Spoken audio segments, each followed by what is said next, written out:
Yleisö. Sydämellisesti tervetuloa vuoden 2015 Joensuun Lyseon lukion juhlatanssiaisiin. Minä olen Anna Juvonen Lyseon lukiosta.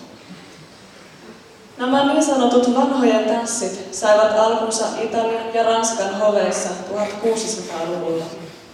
Suomessa juhlatanssit olivat herrasväen suosiossa aina 1900-luvun alkuun saakka. Nykyään näillä tansseilla juhlistetaan muun muassa yliopiston promootioita, konserttitanssiaisia ja lukioiden vanhojen päivää, jolloin meistä toisluokkalaisista tulee lukion vanhin ikäluokka. Juhlamme alkaa poloneesilla. Sen syntymaa on Puola, mutta varsinkin Englannissa sitä tanssittiin innokkaasti.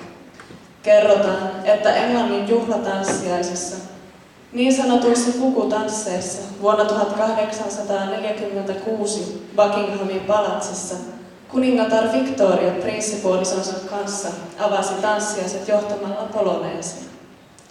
Nyt, hyvä yleisö, Lyseon vanhat, poloneesi, olkaa hyvä.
Mä en osaa sihata, missä se on.